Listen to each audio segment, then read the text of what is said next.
벌써 2024년이 다 지나버렸습니다. 이렇게 시간이 빨리빨리 가고 있습니다. 이런 가운데서 여러분들 또 주님 바라보시길 원하고 또 한 해 한 해 거듭하면 거듭할수록 주님을 향한 사랑이 더 뜨거워졌으면 좋겠고 더 주님 앞에 진실했으면 좋겠고 더 하나님 나라를 바라보면서 인내하며 살아가시는 여러분들 되시기를 간절히 소망합니다. 서로 인사하겠습니다. 늘 건강하십시오. 그리고 늘 힘내십시오. 예, 감사합니다. 이 시간 저는 어떠한 사람이 되어야 마땅하냐라는 제목 가지고 함께 하나님 말씀 받기를 원합니다.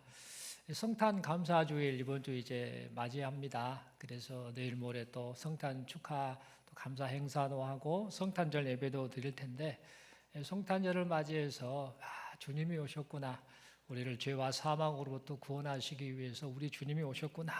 이것을 또 생각하고 감사하고 그 모든 그 영광을 하나님께 올려드리는 그런 시간입니다. 그런데 이 성탄절을 또 맞이하면서 우리가 조금 더 깊이 있게 생각했을 것은 해야 될 것은 뭐냐? 주님이 오셨었는데 이제 그 주님이 다시 오신다라는 것. 성탄절을 맞이해서 우리가 다시 오실 주님을 조금 바라보는 그런 시간이 되었으면 좋겠고 다시 오실 주님을 바라보는 그 심정으로 그럼 나는 어떻게 살아야 되지? 나는 어떤 마음을 품어야 되지? 이런 것들을 좀 깊이 있게 생각하면서 우리에게 허락하신 이 인생 시간을 하나님 앞에서 헛되이 보내지 않고 정말 잘 살았다.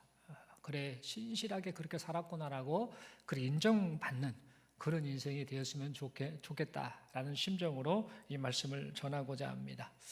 여러분, 사람은 살아가면서 두 가지 종말을 꼭 맞이해야만 합니다. 첫 번째 종말은 이 세상에서의 삶이 끝나는 것이지요. 곧 육신의 죽음입니다. 육신의 죽음이 곧 사람이 겪게 될 첫 번째 사망이자 첫 번째 종말입니다. 이 세상을 살다간 모든 사람은 단 한 사람도 예외 없이 살다가 그렇게 죽음을 맞이했습니다. 창세기 3장 19절에 기록된 말씀이죠. 너는 흙이니 흙으로 돌아갈지니라 라는 이 말씀 그대로 사람은 죄를 범한 이유 때문에 그놈의 죄 때문에 육신의 사망을 겪어야만 하는 존재가 되고 말았습니다. 두 번째 종말도 있습니다. 사람이 반드시 맞이해야 될, 겪어야 될 두 번째 종말이 있는데 그 종말은 주님의 재림과 함께 임할 세상의 종말입니다. 주님이 재림을 하시면 예수님을 믿고 죄 문제를 해결받은 사람은 영원한 생명을 누리게 되겠지만 자신의 죄 문제를 해결받지 못한 사람은 영원한 불못에 던져져서 둘째 사망에 떨어지게 되고 말 것입니다. 이 사실이 요한계시록 21장 6절 7절 말씀을 통해 기록되어 있습니다. 또 내게 말씀하시되 이루었도다. 나는 알파와 오메가요 처음과 마지막이라. 내가 생명수 샘물을 목마른 자들에게 값없이 주리니 이기는 자는 이것들을 상속받으리라. 나는 그의 하나님이 되고 그는 내 아들이 되리라. 그러나 두려워하는 자들과 믿지 아니하는 자들과 흉악한 자들과 살인자들과 음행하는 자들과 점술가들과 우상 숭배자들과 거짓말하는 모든 자들은 불과 유황으로 타는 못에 던져지리니 이것이 둘째 사망이라. 즉 죄 문제, 자신의 죄 문제를 해결받지 못하는 사람들은 영원히 타는 이 유황 불못에 들어갈 것이고 그것이 바로 둘째 사망이다라고 하나님께서는 이 말씀을 통해 분명하게 우리에게 말씀해 주셨습니다. 여러분, 그러므로 이 세상을 사는 모든 사람은 자기 자신에게 두 가지 종말이 기다리고 있다라는 사실을 잊지 말아야 합니다. 그리고 사망이 아닌 생명을 얻기 위해서 생명을 주시는 예수님만을 바라봄이 마땅합니다. 그런데 세상 사람들은 이 두 가지 종말이 다가오고 있다라는 것, 자신이 때가 되면 육신의 삶을 이제 다 끝내야 된다는 사실, 그리고 주님이 다시 오셔서 이 세상 종말이 있다는 사실, 이것을 듣기는 들어도 이것을 인정하려고 하지 않고 있습니다. 주변 사람들이 한 사람 한 사람 세상을 떠나는 것을 보면서도 자신은 마치 죽지 않을 것처럼 그렇게 착각을 하며 삽니다. 그리고 죽기는 죽되 아직은 죽을 때가 아니다. 나중에 죽겠지. 라는 그런 헛된 자기 확신에 빠져서 삽니다. 또한 주님의 재림이라는 것은 없어. 그런 게 어디 있어? 라고 그렇게 주장을 하고 세상 종말 역시 결코 없을 것이다 라고 그렇게 자기 확신에 빠져서 그렇게 인생을 살아가고 있습니다. 여러분, 이처럼 사람들은 허황된 착각 속에서 그렇게 인생을 사는 겁니다. 자기가 언제 이 세상을 떠날지를 모르고 마치 안 떠날 것처럼 그런 착각 속에서 살고 있고, 주님은 분명 다시 오시겠다라고 말씀하시고 지금 세상 돌아가는 모든 상황이 지금 주님의 재림에 맞춰서 지금 돌아가고 있는데 그것을 인정하지 않고 그저 세상 쾌락에 빠져서 자기 멋대로 그렇게 인생을 살아가고 있는 것입니다. 여러분, 그러므로 우리는 이러한 이 세상 사람들의 모습을 보면서요, 무엇을 해야 되는가? 때를 얻든지 못 얻든지 예수 그리스도, 생명이신 예수 그리스도를 전해야 될 줄로 믿습니다. 그래서 우리가 예수님 안에서 얻고 누리는 영원한 생명, 이 생명을 많은 이들이 우리가 전한 이 복음을 통해 그 복음의 주인공이신 예수님을 만난 우리의 이웃들이 그들 역시 함께 영원한 생명을 누릴 수 있게 되기를 바랍니다. 그런데 여러분, 이 사탄 마귀는요, 세상 사람들뿐만 아니라 성도들마저 종말을 잊고 살도록 만들고 있습니다. 세상 사람들은 뭐 당연할 수 있습니다만 성도들에게는 그런 영향이 없어야 되는데 이 성도들에게까지 이 사탄 마귀는 이 주님의 재림도 있게 만들고 종말도 있게 만들고 세상의 것이 마치 전부인 것처럼 그렇게 착각하게 하며 살게 만들고 있다는 겁니다. 세상이 주는 풍요와 번영, 즐거움이 마치 인생의 전부라고 믿게 만듭니다. 또한 세상이 주는 풍요와 번영, 즐거움을 영원히 누릴 것처럼 착각하며 살게 만듭니다. 그 결과 주님의 재림과 함께 임할 이 종말을 기다리며 살아야 할 이 성도들이 주님의 재림은 잊어버린 채 세상 향락에 눈이 멀어서 세상 사람들과 똑같은 가치관, 똑같은 삶의 목적, 똑같은 인생을 그렇게 살아가는 경우를 종종 보고는 합니다. 여러분, 오늘 본문의 말씀을 보니까 이 베드로 사도가 활동하던 당시 초대교회 성도들도요, 이와 같은 안타까운 모습을 보이고 말았습니다. 초대교회 당시 성도들이 이와 같은 모습을 보였던 이유는 뭐냐? 외부적으로는 로마 제국의 핍박이 있었기 때문입니다. 그리고 내부적으로는 거짓 이단 사상, 특별히 영지주의라는 이 거짓 이단 사상이 교회 안에 침투해서 성도들의 신앙을 병들게 하고 생각을 병들게 하고 삶의 태도를 병들게 했기 때문입니다. 여러분, 당시에는 이 로마라는 이 제국을 다스렸던 왕이 바로 이 네로 황제입니다. 이 네로 황제가 로마를 다스리고 있었는데 이 사람이 참 못된 짓을 많이 했습니다. 기독교인들을 많이 핍박했지요. 특별히 기독교인들이 로마시에 불을 질렀다. 이 대화재 사건의 주범이 기독교인이다라고 그렇게 모함하여서 기독교인들을 탄압하였습니다. 또한 이 네로 황제가 타락하고 또 성적 타락, 도덕적 타락, 이런저런 정신 상태가 잘못되어 있다 보니 잘못된 정치를 하면서 나라가 망하게 만드는 그런 원인 제공자가 바로 네로인데, 자기 자신의 이 도덕적 부패 때문에 지금 로마가 사회적 혼란을 겪고 있었는데, 이 사람은 그 사회적 혼란에 대해서 그 책임을 누구에게 전가했는가? 바로 기독교인들 때문이다. 저놈들 때문에 지금 이렇게 사회적 혼란이 있다라고 그렇게 이 모든 책임을 전가해서 기독교인들을 탄압하였습니다. 그러다 보니 사람들 사이에 어떤 생각을 갖는가? 주변에 불신자 이방인들이 저 기독교인들 때문에 지금 이 상황이 어렵구나라고 그렇게 생각을 하면서 이 기독교인들을 정죄하는 일들이 발생하고 말았습니다. 그래서 성도들은 사회적으로 크게 소외되고 말았고 이 성도들의 이 고통은 계속 가중되었습니다.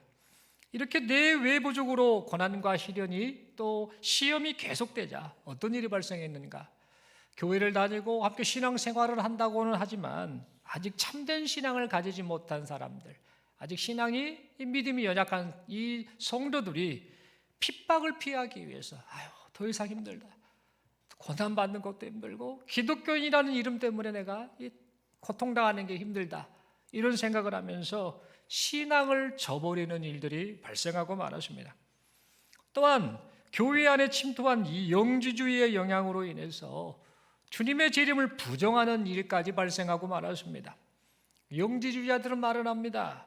주님의 재림은 없다.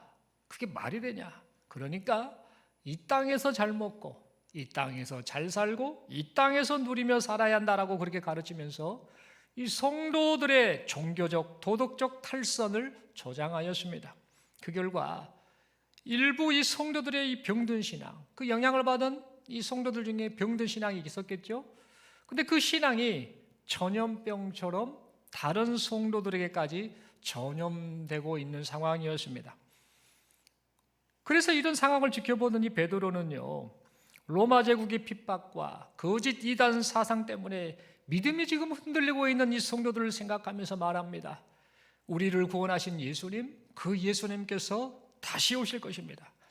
장차 주님이 재림하실 때에 성도들 모두가 그리스도의 영광에 참여하게 될 것입니다. 그러니 고난과 핍박 그리고 세상의 유혹에 넘어가지 말고 참된 믿음으로 인내하십시오라고 그렇게 말하였습니다. 또한 주께는 하루가 천년 같고 천년이 하루 같으니 주님의 재림이 더디다고 해서 주님의 재림이 없다라고 그렇게 어리석은 생각을 하지 마십시오라고 하였습니다.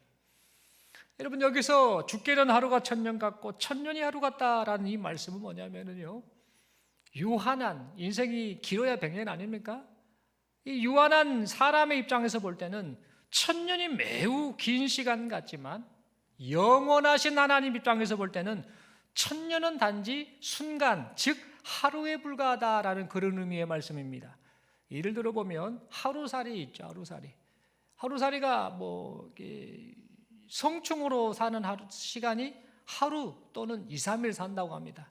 일충일 때는 1개월 정도 사는데 이제 벌레로 딱 성충이 되었을 때는 하루 산다고 해서 하루살이라 그러죠. 길게는 이틀 또는 3일 산다고 합니다.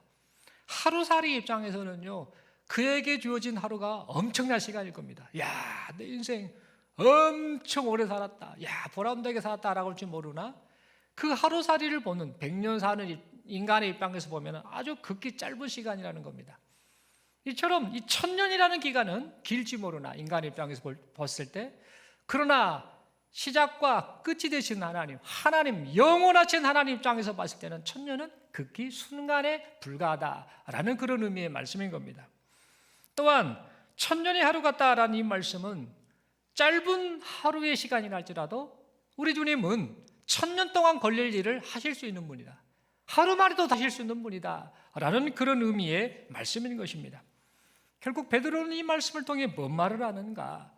주님의 재림의 시간은 인간의 시간 개념으로 이해할 수 있는 문제가 아니라 하나님의 경륜에 따라서 이루어질 일이다라는 사실을 이 표현을 통해 말했던 것이지요. 그러면서 계속해서 베드로는 말을 합니다. 주의 재림이 더딘 것은 왜 더디느냐? 한 사람이라도 더 회개하고 돌아오기를 원하시는 하나님의 예절한 마음 때문이다. 그 심정 때문이다라고 말합니다. 또한 주님의 재림의 때에 여러 크고 놀라운 현상들이 있을 것인데, 이러한 이 주님의 재림을 기다리는 사람이 이제는 어떻게 사는 것이 마땅하겠느냐라고 물었습니다. 그리고 그 질문에 대한 답으로 말하지요. 주님의 재림을 기다리는 사람이라면 하나님의 날이 임하기를 바라고 사모하면서 거룩한 행실과 경건함으로 살아가는 것이 마땅하지 않겠느냐라고 그 질문에 대한 답까지 말해 주었습니다. 여러분, 지금 우리도 주님의 재림을 기다리며 살고 있습니다. 하지만 세상은 계속해서 우리에게 말을 합니다. 주님의 재림은 없다. 먼 미래를 생각하지 말고 지금 즐겨라. 지금 누려라. 이 땅에서 천국을 경험해라. 있지도 않은 주님의 재림을 기다린다고 지금 말하고 있느냐? 예수가 왔으면 진즉 왔어야 하지 않느냐? 왜 그런 얼토당토한 말에 속아 즐길 수도 있는 인생을 못 즐기고 사느냐라며 그렇게 조롱하고 비웃고 있습니다. 또한 교회 다니는 사람을 대놓고 핍박하고 있지요. 아직도 교회 다니는 사람들이 있느냐라며 이 교회 다니는 사람을 참 이상한 사람, 참 한심한 사람으로 취급하고 있는 이 시대입니다. 이러한 문제는 청소년들과 젊은이들 사이에서 더 심각하게 대두되고 있습니다. 여러분, 설상가상으로 이 각종 거짓 이단들이 교회라는 이름을 팔아서 활개를 치고 있지요. 그래서 이 사람들을 미혹합니다. 그래서 사람들의 삶을 망가뜨리고 있습니다. 그러다 보니 세상에서는 이 그냥 교회라는 이름으로 행해지는 이런 것들을 보면서 마치 기독교 진리가 거짓인 것처럼 생각하게 만드는 그런 일들이 발생하고 있습니다. 여러분, 상황이 이렇다 보니 믿음이 흔들린 이 여러 성도들이 지금 주님의 재림을 잊고 살고 있습니다. 그 결과 어떤 현상이 나타나는가? 세상과 적당하게 타협하며 살아가고 있습니다. 한 발은 성도라는 그 곳에 발을 딱 담가두고 있고, 한 발은 세상이라는 발에 딱 담가두고 있으면서 가치관 자체가 성도의 가치관이 아닌 이 세상의 가치관을 가지면서 주님의 재림을 잊어버린 채 적당하게 세상과 타협하며 즐길 것 즐기고 누릴 것 누리면서 그렇게 신앙이 점점 병들어가고 있음을 보게 된다는 겁니다. 뿐만 아니라 이러한 이 변질된 신앙이 다른 성도들에게까지 점점 전염되고 있습니다. 다른 사람도 그렇게 살던데, 그렇게 교회를 다니던데, 그렇게 예수를 믿던데 뭐 특별하게 내가 막 그렇게 할 필요가 있겠는가라고 하면서 군중심이라고 해야 될까요? 적당하게 묻어가면서 그렇게 살면서도 전혀 문제의식 없이 살아가고 있음을 보게 된다는 겁니다. 여러분, 이 상황, 이 시대를 보면서 우리가 어쩌면 좋겠습니까? 여러분, 하나님께서는 이런 우리를 향해서 오늘 이 본문의 말씀을 통해 우리에게 지금 말씀하고 계십니다. 주님의 재림을 학수고대하며 살라라고 그렇게 말씀하고 계십니다. 비록 세상 속에서 살아가지만 너만큼은 다시 말씀드립니다. 너만큼은 세상과 타협하지 말고 주님의 재림을 알리면서 하나님의 사람으로 살라라고 이 본문의 말씀을 통해 우리에게 말씀하고 계십니다. 그렇다면 여러분, 하나님을 모르고 하나님을 배척하는 세상 사람들에게 하나님의 살아계심을 알리고 예수 그리스도의 재림을 알리는 가장 좋은 방법이 무엇일까요? 여러분, 그것은 바로 우리가 주님의 재림을 기다리는 사람답게 사는 것입니다. 하나님 앞에서 살고 있음을 고백하면서 거룩한 행실과 경건한 삶을 사는 것입니다. 여러분, 생각해 보십시오. 성도가 주님의 재림을 간절히 기다린다라고 한다면 삶을 어떻게 살아가겠습니까? 장차 주님이 평가하실 것을 생각하면서 믿음과 신실함으로 주어진 인생을 살아가지 않겠습니까? 주님이 맡기신 생명 살리는 일을 위해서 땀과 눈물을 흘리는 것, 그것을 기쁨으로 여기지 않겠습니까? 그리고 내가 세상과 구별된 하나님의 백성으로 살 때에 똑같이 세상 속에서 살지만 하나님의 구별된 백성으로 살 때에 세상 사람들이 나를 보고 하나님을 떠올리게 되고 하나님에 대해서 궁금해하고 하나님께로 돌아올 수 있다라는 사실을 생각하면서 세상과 타협하지 않고 경건한 하나님의 사람답게 살아가지 않겠습니까? 여러분, 물론 주님의 재림을 믿지도 않고 하나님을 배척하는 이런 세상 속에서, 그런 사람들 속에서, 그런 사람들의 틈바구니 속에서 살 때에 하나님의 사람으로 살아간다라는 것이 참으로 외롭고 힘이 들 수 있습니다. 여러분, 마치 창세기에 등장하는 노아 할아버지 있죠? 이 노아와 같은 삶을 우리도 살 수 있을 것이다라는 겁니다. 여러분, 노아는 길게는 120년, 짧게는 수십 년 동안 방주를 만들었습니다. 성경학자들의 해석에 따라서 어느 범절을 120년으로 보느냐 아니면 어떻게 보느냐에 따라 조금 견해가 좀 다릅니다. 인생의 기간이 120년이 되리라라는 것을 노아가 방주를 만드는 기간으로 해석하는 사람도 있고, 또 노아가 셈과 함과 야벳을 낳았던 나이가 500세인데 600세에 이제 비가 내리기 시작했으니 한 100년. 그러면 그 전에 조금 해서 한 수십 년부터 100년 사이가 이 노아가 방주를 만드는 시기 아니었을까, 기간이 아니었을까라고 그렇게 봅니다. 어쨌든 노아는 길게는 120년, 짧게는 수십 년 또는 100년 동안 방주를 만들었습니다. 그 긴 시간 동안 방주를 만든 겁니다. 당시의 세상 사람들은요, 노아를 어떻게 봤을까요? 저 미친 영감이라고 했겠죠. 저 사람 미쳤어. 라고 그렇게 이 노아를 미친 영감 취급을 했을 것입니다. 지금 날씨가 얼마나 좋은데, 기후가 얼마나 좋은데, 무슨 홍수 심판이 있다고 저 난리야. 무슨 비가 쏟아진다고 저 난리야. 저 영감 미쳤나 봐. 하나님 타령하더니 정신이 나갔나 봐. 라고 그렇게 하면서 이렇게 살기 좋은 세상에서 좀 즐기며 살지. 저 방주나 만들면서 저 시간을 다 보내고 있네. 저렇게 허송세월을 보내고 있네 라고 하면서 그렇게 사람들은 이 노아를 향해 조롱했을 것입니다. 여러분, 노아는 1, 2년 동안 조롱을 당한 것이 아니었습니다. 말씀을 드린 것처럼 방주를 만드는 기간 동안 수십 년에서 길게는 120년 동안 세상 사람들의 조롱거리가 되었습니다. 그러나 노아는 하나님의 말씀을 따라서 세상 사람들을 향해서 하나님과 하나님의 심판을 알리는 경건한 하나님의 사람으로 살았습니다. 그리고 마침내 하나님께서 말씀하신 대로 하나님의 심판이 임했지요.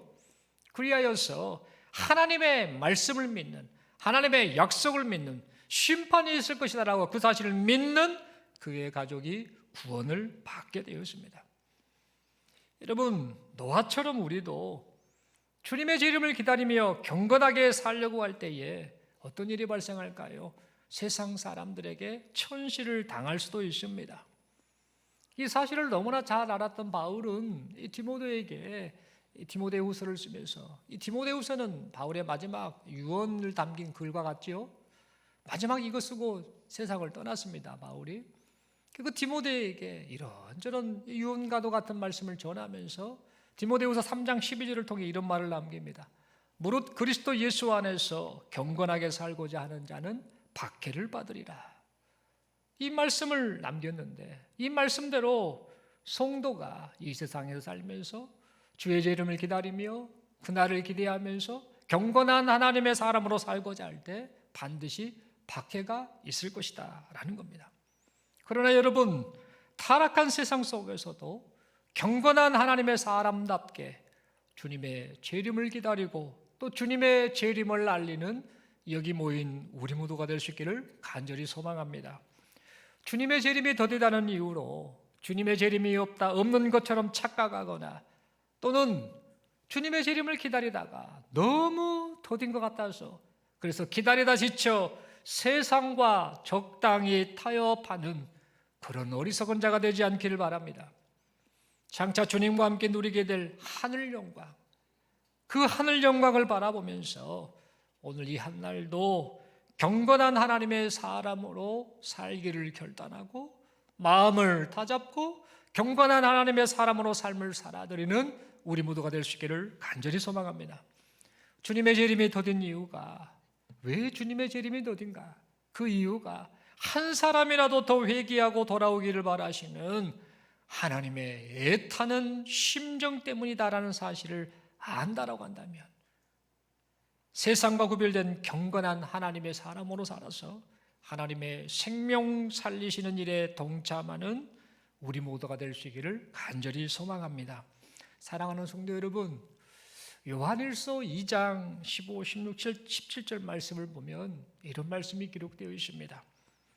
이 세상이나 세상에 있는 것들을 사랑하지 말라.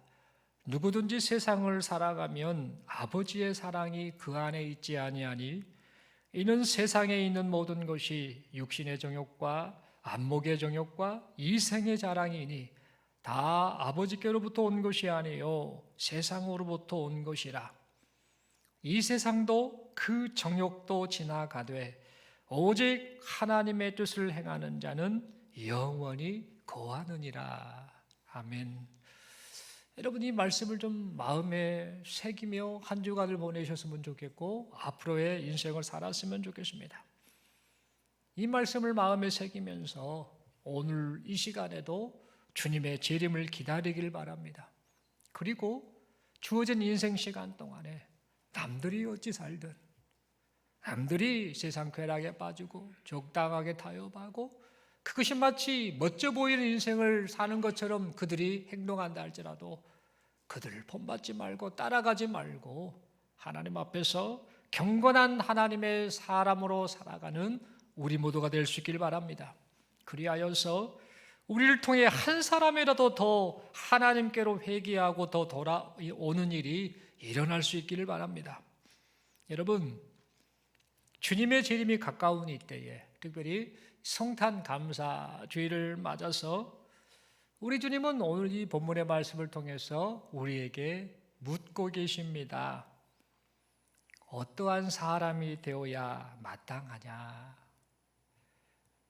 주의 재림이 가까운 이때에 또 우리를 구원하기 위해서 2000년 전에 오신 예수 그리스도 그 성탄의 은혜를 감사하며 살아가는 우리를 향해서 우리 주님 물으십니다. 어떠한 사람이 되어야 마땅하냐? 이 주님의 물으심을 마음에 새기면서 오늘도 이 주님의 재림을 기다리는 경건한 하나님의 사람으로 살기를 결단하고 그렇게 살 수 있도록 도와주시라고 기도하고 또 실제로 그 결단과 기도가 삶의 실천으로 이어지는 여기 모인 우리 모두가 될 수 있기를 간절히 소망합니다. 우리 서로에게 인사하겠습니다. 주님의 재림이 가깝습니다. 한 번 더 인사합니다. 우리 주님 다시 오십니다. 한 번 더 인사합니다. 경건한 하나님의 사람으로 삽시다. 한 번만 더 인사하겠습니다. 서로에게 손을 내밀며 축복하면서 정말 다짐하는 마음, 정말 이렇게 됐으면 좋겠어요 라는 마음으로 서로 인사합니다. 우리만큼은 주님을 실망시켜 드리지 맙시다. 아멘이십니까? 우리 인생 허락되는 시간 동안에 계속해서 예배를 드리고 또 설교를 듣고 또 중간에 또 주중에 성경을 읽고 이렇게 하면서 또 하나님을 또 생각하고 또 사랑합니다라고 그렇게 고백합니다. 그렇게 하고 있습니다. 아마 특별히 그런 모든 인생 시간을 통해서 꼭 잊지 말아야 할 것은 우리를 구원하기 위해서 오신 예수 그리스도 그리고 십자가 고난을 당하셔서 우리 죄 문제를 해결하시고 또 그 성령의 은혜를 따라서 우리가 예수 믿고 구원받은 하나님의 자녀가 되었는데 그러면서 이제 주님을 따르는 제자로서 신실하게 또 자기를 부인하고 주님이 가신 그 길을 따라오라라고 말씀하시며 그 말씀 따라 우리가 지금 살고 있는데 때때로 지칠 수도 있고 힘이 들 수도 있고 또 세상의 시련과 고난 유혹 때문에 우리 신앙이 흔들릴 수도 있습니다만 이런 이 시기 속에서 우리가 꼭 잊지 말아야 할 것은 주님이 다시 오신다라는 것. 한 사람이라도 더 구원하기 위해서 하나님이 그때를 기다리며 결국에는 마침내 주님이 다시 오실 것이다라는 사실을 생각하면서 이 세상에 마음이 빼앗기지 않았으면 좋겠습니다. 세상 사람들의 가치관을 따라 살지 않았으면 좋겠습니다. 그 생각을 바꿔야 합니다. 이분 그리스도인인데 세계관은 그리스도인이 아니어서는 아니 되겠습니다. 우리의 삶 자체가 어떤 행동이 나오고 말이 나오고 모든 것에 있어서의 그 근본이 가치관이 어디에 있느냐에 따라 결정된다라는 사실을 생각하면서 주님의 재림을 기다리는 자로서 정말 하나님 앞에 경건하게 살기를, 구별된 인생을 살기를 소망하고 그렇게 실천하며 살아가시는 여기 모인 우리 모두가 될 수 있기를 간절히 소망합니다. 기도드리겠습니다. 하나님 아버지 감사합니다. 말씀 받았습니다. 어떠한 사람이 되어야 마땅하냐라는 이 질문을 이 말씀을 통해 받습니다. 이 세상 속에서 예수님의 재림을 다 잊고 사는 사람들, 인정하지 않는 사람들, 또 그런 사람들 속에서 우리가 살고 있습니다만 주님의 재림이 가깝고 주의 공로로 말미암아 내가 구원받았다라는 사실을 우리가 감사하고 기쁨으로 고백하면서 어떤 상황 속에서든지 오직 주 예수 그리스도만을 믿고 의지하고 바라보는 우리 모두가 되게 하옵소서. 살면서 고난이 오고 유혹이 옵니다. 그래서 우리 신앙이 병이 들고 또 세상의 것이 마치 영원할 것처럼 착각하며 삽니다만 그러한 헛된 생각들 다 내려놓게 하여 주시고 그리스도인답게 인생을 살아드리게 하여 주옵소서. 성도들 살면서 많이 힘이 듭니다. 심령을 어루만지시고 하늘 소망을 품고 살게 하여 주시고 어떤 시련과 유혹이 온다 할지라도 우리 주 예수 그리스도만을 바라보며 오늘 주어진 이 한날 인내하며 감사하며 살아드리는 귀한 성도들 되게 하옵소서. 우리 힘으로는 그렇게 살지 못하오니 은혜를 베풀어 주시고 늘 인도하여 주시고 그래서 인생을 또 마감하며 마침내 이 모든 것이 하나님의 은혜입니다라고 그렇게 감사 고백드리는 귀한 성도들의 삶이 되게 하여 주옵소서. 그런 해 주심을 믿습니다. 감사합니다. 우리 주님 예수님 이름으로 기도드리옵나이다. 아멘. 우리 함께